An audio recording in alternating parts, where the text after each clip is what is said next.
오늘은 성탄절뿐 아니라 온 인류의 역사의 주인공이 되시는 이 예수님의 육신의 족보를 살펴보면서 함께 은혜를 나누겠습니다. 신약성경의 이 제일 서두의 첫 페이지에 기록된 이 예수님의 계보에 과연 어떤 메시지가 담겨 있을까? 첫째로는 오늘 이 예수님의 계보는 역사를 통해 드러나는 하나님의 섭리를 말씀하십니다. 섭리라는 것은 이 세상의 모든 사건과 상황들을 통해서 결국에는 하나님의 목적과 뜻이 이루어지도록 역사하시는 이 전능하신 하나님의 그 역사하심을 말하는 것입니다. 이것이 우리 주변에 지금 일어나는 모든 일들이 다 하나님이 원하시는 하나님의 뜻이라는 말은 아닙니다.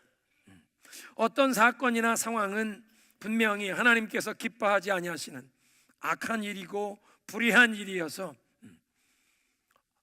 의인들이 억울하고 고통스러운 일을 당하기도 합니다.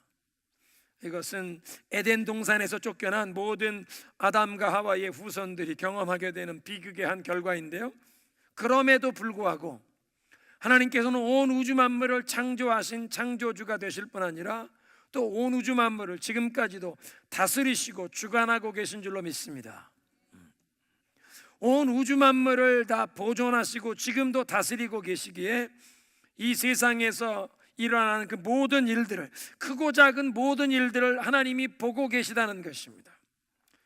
그리고 그런 일을 경험하는 우리 인간은 감히 알 수 없을지 모르지만 시간이 흐르면 결국에는 하나님의 선하신 뜻, 하나님의 목적이 결국은 이루어진다는 것입니다. 그것이 하나님의 섭리입니다. 이것은 운명론이나 팔자론과는 다른 것입니다. 운명, 팔자를 얘기하는 사람들은 인생을 아주 수동적인 자세로, 무기력한 자세로 살아가게 됩니다. 환난과 역경, 장애물을 만나면 이건 팔자소가 아니다, 이건 불행한 운명 탓을 하면서 비관하게 되는 것입니다. 그런데 성경을 보면 하나님께서는 당신의 백성들에게 기도라고 하는 은혜의 방편을 허락하셔서 기도의 응답을 통해 우리 삶과 가정과 공동체와 민족과 이 국가의 역사를 움직이시고 하나님이 기뻐하시는 목적을 이루어 가시도록 역사하시는 줄로 믿습니다. 그래서 그리스도인들은 기도할 뿐만 아니라 또한 열심히 노력해야 한다는 것입니다. 기도로 하나님의 인도하심을 구하며 목표와 계획을 세우고 또 하나님의 도우심을 구하며 기도하면서 최선의 노력을 통해서 불가능해 보이는 것까지도 이루어내고야 마는 줄로 믿습니다. 우리가 11월 마지막 주간에 빌립보서 말씀을 묵상했는데요, 그래서 빌립보서의 사도 바울이 그렇게 얘기합니다. 내게 능력 주시는 자 안에서 내가 모든 것을 할 수 있느니라. 내게 능력 주시는 그리스도를 힘입어서 내가 모든 것을, 불가능해 보이는 일도 이루어낼 수 있다는 것입니다. 그러니까 오늘 이 본문, 이 예수님의 육신의 계보는 하나님의 섭리가 역사의 흐름 가운데 드러나고 이루어진다는 것을 깨우쳐 주십니다. 특별히 사탄의 방해와 대적함에도 불구하고 하나님의 뜻이 결국에는 이루어진다는 것을 말씀하십니다. 구약성경의 역사를 통해서 그리스도의 오심을 막으려고 했던 사탄의 그 계략과 사악한 시도를 한번 생각해 보십시오. 제일 먼저 인류 역사의 첫 비극이었던 가인이 아벨을 죽였던 사건을 생각해 보시기 바랍니다. 인류 역사의 최초의 살인 사건은 한 가정 안에서 형제 간에 서로 피를 흘리며 죽이는 일이었습니다. 뱀이 하와를 유혹하여 선악과를 먹도록 한 것은 하와를 통해서 아담까지도 죄에 빠뜨리게 하려는 계략이었습니다. 그리고 이제 아담과 하와가 하나님께 불순종하고 이 선악과를 먹은 다음에 에덴 동산에서 쫓겨나게 됩니다. 그리고 그렇게 에덴 동산에서 쫓겨난 이후에 기록된 첫 사건이 형제간의 살인 사건입니다. 아담과 하와의 자손이었던 가인과 아벨 사이에 사탄이 가인을 사주해서 동생 의인, 하나님 앞에 참된 예배를 드리고 그 예배가 하나님 기쁘게 받으신 바 되었던 이 의인 아벨을 죽이게 만들었다는 것입니다. 선악과를 따먹은 이후에 아담과 하와가 에덴 동산에서 쫓겨나기 전에 하나님께서 저들이 부끄러워하는 것을 아시고 짐승의 가죽을 벗겨서 저들의 부끄러움을 가리게 해 주셨습니다. 저들의 수치와 부끄러움을 가리게 해 주시고, 그리고 저들에게 말씀하십니다. 여자의 후손이 뱀의 머리를 깨뜨리리라. 창세기 3장 15절에 있는 말씀인데, 이것이 제일 처음 인류에게 이 메시아 구원자의 약속을 주신 첫 번 메시아 약속의 예언으로 우리 성경학자들은 이해합니다. 여인의 후손이 뱀의 머리를 상하게 할 것이고, 뱀이 그 여인의 후손의 뒤꿈치를 물리라. 예수님께서 십자가의 고난을 당하실 것이지만 결국은 예수님께서 사탄의 권세를 깨뜨리고 승리하실 것을 예언해 주신 줄로 믿습니다. 그런데 그 예언 때문에 뱀은, 사탄은 그때부터 여인의 후손이 오는 것을 막으려고 온갖 수단과 방법을 다 동원하는데, 가인을 부추겨서 의인 아벨을, 자기 동생을 죽이게 만들었다는 것입니다. 메시아의 오시는 것을 막으려고 했다는 것입니다. 두 번째는 믿음의 조상 아브라함의 가문을 한번 생각해 보시기 바랍니다. 아브라함과 사라가 하나님의 인도하심에 따라서 약속의 땅 가나안에 찾아왔는데, 가나안 땅에 기근이 임하여 기근을 피하자고 애굽으로 내려가게 됩니다. 애굽으로, 이집트로 내려갔는데, 애굽으로 내려간 동안 애굽의 왕 바로에게 아브라함의 아내 사라를 일시적으로 빼앗기는 사건이 일어납니다. 정확하게 따지면 이건 사실은 아브라함의 잘못 때문이었습니다. 왜냐하면 아브라함이 자기 아내를 아내라고 하지 않고 사람들에게 누이라고 속였기 때문입니다. 워낙 미모가 뛰어났던 사라를 탐내는 사람들이 남편인 자기를 죽이고 아내를 빼앗아 갈까봐 애굽에 도착하기 전에 여보 우리 애굽에 도착하면 당신이 나를 위해서 한 가지 좀 부탁을 들어줘야 되는데, 사람들한테 나를 남편이라고 하지 말고 오라버니라고 하시오. 나는 당신을 누이 동생이라고 할 테니까. 사나이다운 남자입니다. 그렇죠? 그 애굽에 도착해서 자기 아내를 아내라고 하지 않고 누이 동생이라고 하는데, 사람들이 사라가 정말 빼어난 미모인 것을, 이게 소문이 다 퍼져서 왕궁에까지 소문이 퍼졌고, 왕궁에서 애굽의 왕 바로가 그 미인을 데려와라, 후궁으로 삼겠다고 데려가는데, 아브라함에게 그래서 가축과 예물을 선물로 주고 아내를 데려가는데, 또 그 선물을 받으면서 아내를 보내고, 못난이 같은 사람인데. 그런데 사라를 바로의 후궁으로 빼앗겼으니, 물론 하나님께서 거기에 개입하셔서 건드리지 못하도록 가지고 다시 돌려보내게 하시지만, 그러나 이 며칠 동안 사라가 왕궁에 끌려갔던 그 일은 이 축복의 가문의 혈통이 끊어질 뻔한 것입니다. 아브라함이 아내를 빼앗겼던 사건은 아브라함과 다윗의 자손으로 임할 그 메시아의 오심을 막으려고 했던 이 사탄이 바로를 통해서 역사했던, 아브라함의 가정을 공격했던 일이었습니다. 나중에 아브라함과 사라가 애굽에서 다시 약속의 땅으로 돌아온 다음에 아무리 시간이 가는데도 하나님이 약속하신 자녀가 태어나지 않으니까 사라가 자기 남편에게 여보 내가 이렇게 늙었는데 하나님이 자식을 주겠다고 했는데 지금 애가 생기지 않으니 내 몸종을 통해서라도 우리 자녀를 얻읍시다. 그래서 사라가 자기의 몸종이었던 하갈을 남편에게 주어서 아들을 얻었는데, 그 아들의 이름이 이스마엘이었습니다. 하나님 말씀하십니다. 아니 그게 아니다. 네 아내 사라가 너를 위하여 아들을 낳아줄 것이다. 그게 아니다. 인간적인 수단과 방법으로 나온 그 이스마엘이 아니라 하나님의 언약이 성취되는 약속의 아들을 주리라. 나중에 아브라함이 100세 되던 해에, 사라가 90세 되던 해에 정말 하나님의 그 언약이 성취되어 이삭이 태어났습니다. 이삭이 나중에 돌잔치를 하는 날, 이삭의 형, 이복 형이죠. 이스마엘이 이삭을 괴롭히는 장면을 사라가 보게 되는데, 하나님의 언약의 성취로 태어난 언약의 아들을 종의 아들이 괴롭히고 공격하더라는 것입니다. 메시아의 오실 길을 예비하는 그 하나님의 택함 받은 백성을 괴롭히고 공격하는 사건입니다. 나중에 아브라함과 그 이삭의 후손 야곱의 가문 이야기를 한번 보십시오.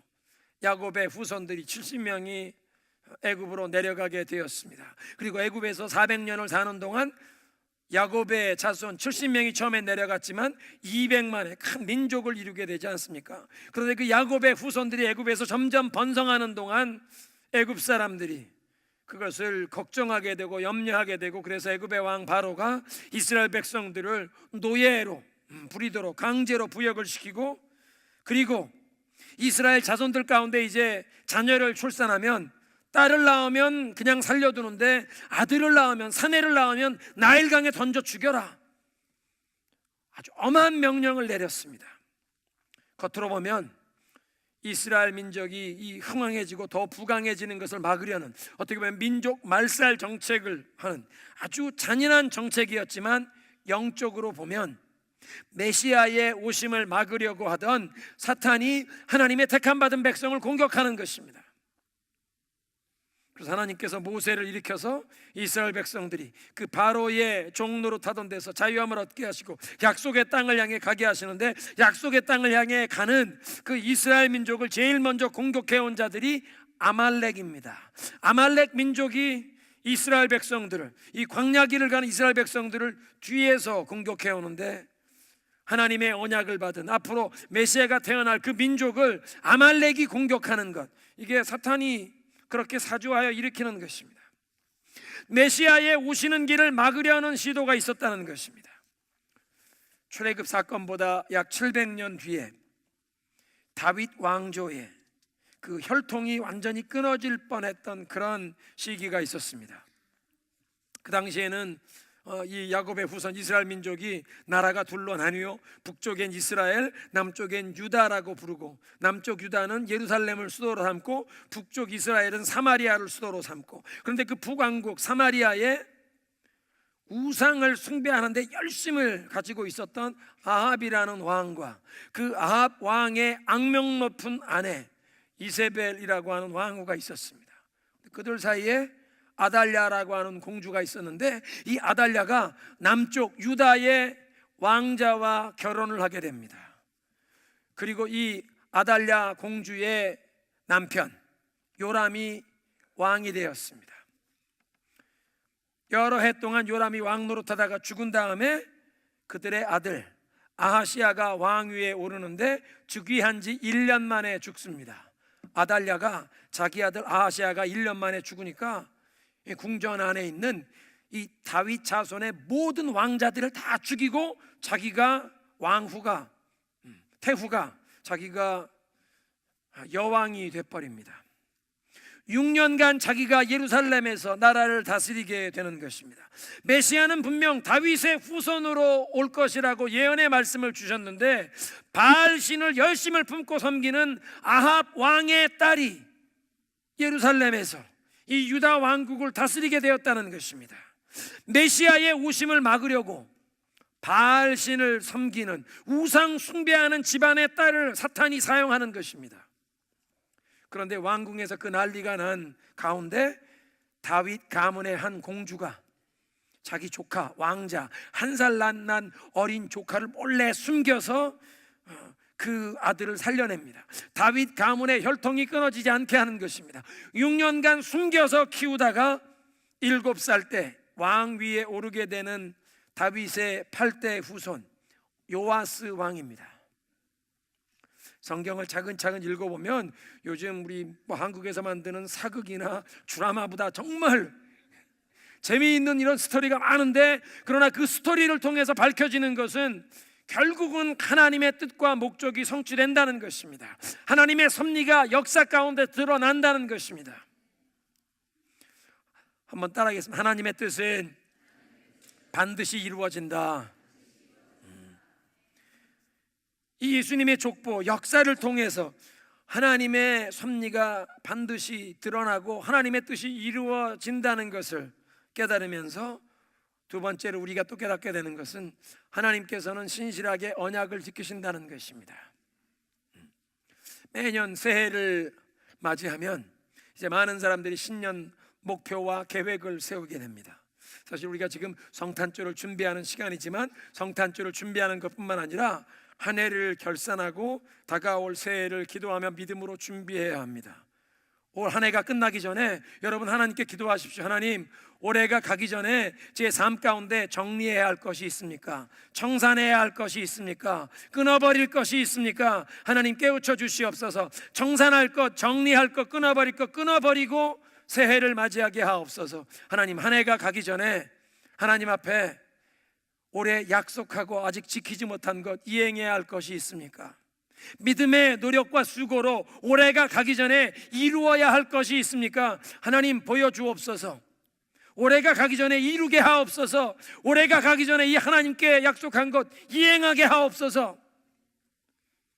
그래서 이 크리스마스가 다가오는 시즌, 새해를 맞이하시기 전에 새해 첫날 새해 목표를 세우는 것이 아니라 지금부터 좀 기도를 하시기 바랍니다. 새벽 기도에도 나오시고, 그래서 이 12월 달 동안 금요일 저녁에 특별히 말씀과 기도하는, 기도하고 하나님 말씀 붙잡고 좀 기도하고 한 해를 정리하고 새해를 준비하는 그런 특별 기도의 시간을 좀 가지도록 하겠습니다.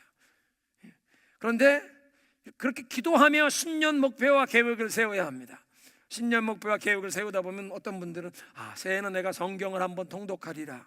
성경을 통독하시려면요, 매일매일 성경을 석 장씩 읽으시고 주일날 5장을 읽으면 1년에 성경을 한번 통독하실 수 있습니다.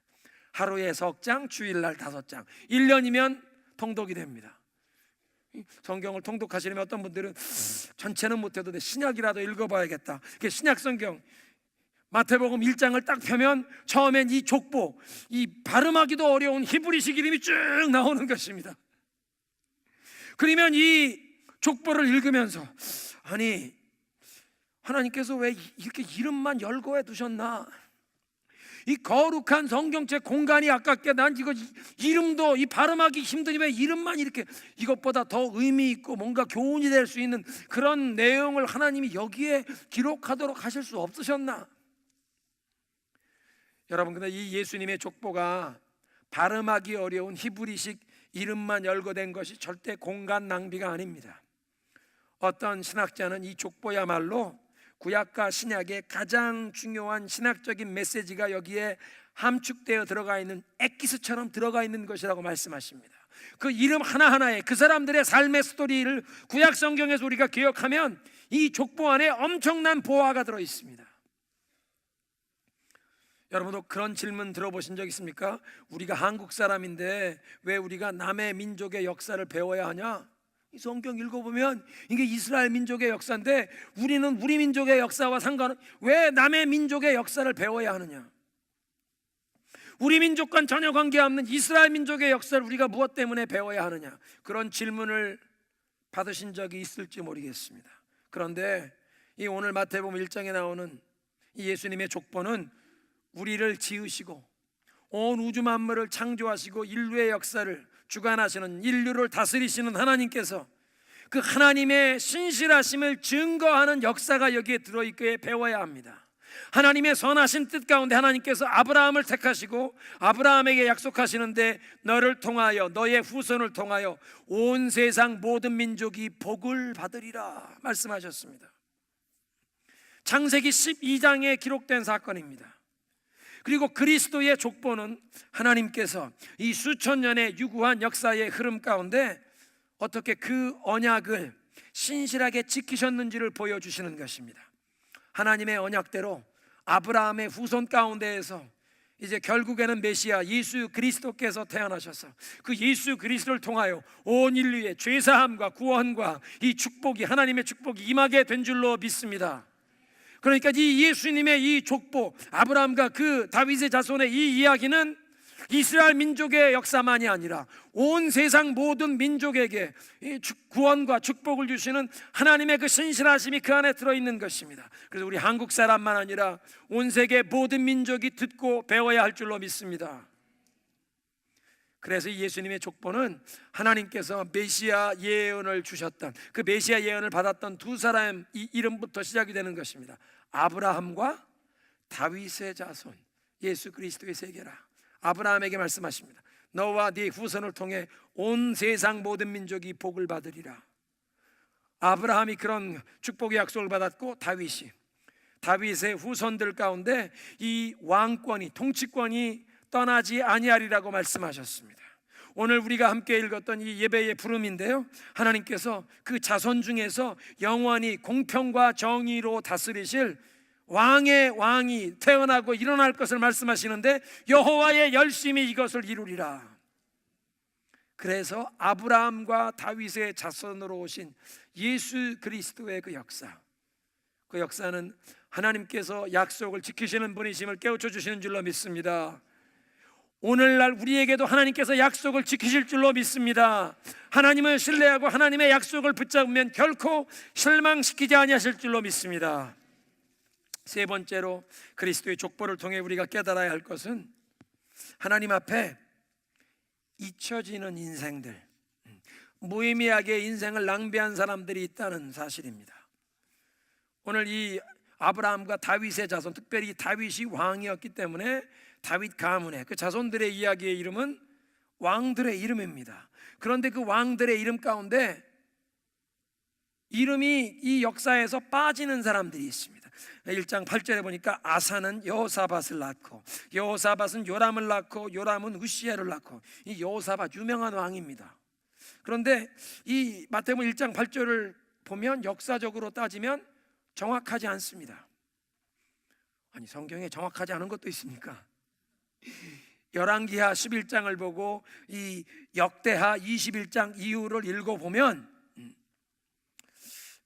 여호사밧의 아들이 요람이고, 요람의 아들은 아하시아라는 왕이 있고, 아하시아 밑에 요아스가 있고, 요아스 밑에 아마샤라는 왕이 있고, 그 다음에 우시야 왕이 태어났습니다. 그런데 오늘 마태복음 1장 8절에 보니까 요람이 우시야를 낳고 세 명의 이름이 빠지는데, 아하시아, 요아스, 아마샤, 세 명의 이름이 빠졌습니다. 분명 구약성경의 역사에는 나오는 사람들인데 마태복음 1장 8절 예수님의 족보에는 빠졌다는 것입니다. 이 유대인들, 히브리 민족의 이 관습 가운데 자기 자녀들에게 이 족보를 다 기억하게 하는데, 조상들의 역사를 다 전해주는데, 조상들 가운데 별로 중요하지 않은 인물은 빼놓고 정말 자랑스러운 일, 훌륭한 일을 한 이 조상들의 이야기를 다 전해주면서 자손 대대손손 이 조상들의 족보를 기억하게 한다는 것입니다. 그러니까 지금 이 역사 가운데 몇몇 왕들의 이름이 빠지게 되는데, 구약성경을 읽어보면 그 사람들은 우상을 숭배했던 사람들입니다.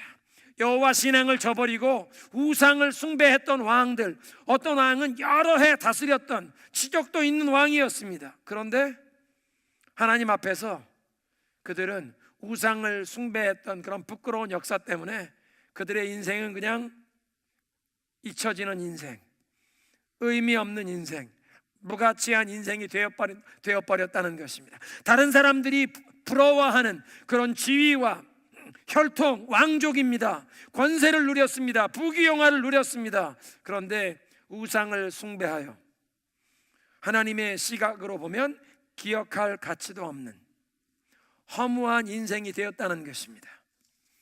우리는 우리의 만족과 이 세상의 부귀영화, 이 우상을 쫓느라고 허비하지 말고 하나님이 값지게 여기시는 정말 의미 있는 인생을 살아야 할 줄로 믿습니다. 오늘 메시지를 정리하겠습니다.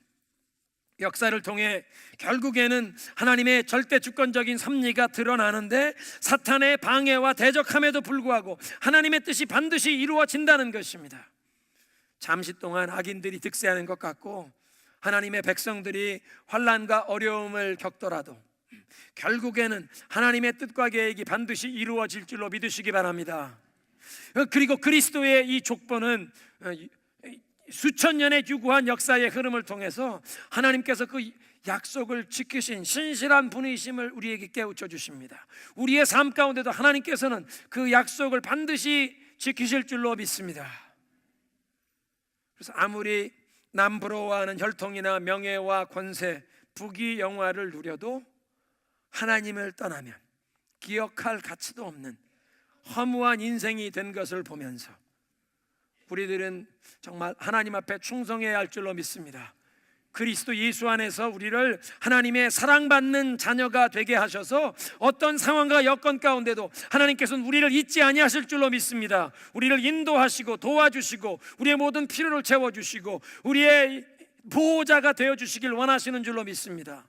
그런 신실하신 하나님을 기억하며 예수 그리스도와 이 복음을 위해 살아서 우리의 삶이 정말 하나님 앞에 길이 기억되는 값진 인생을 사시길 주님의 이름으로 축원합니다.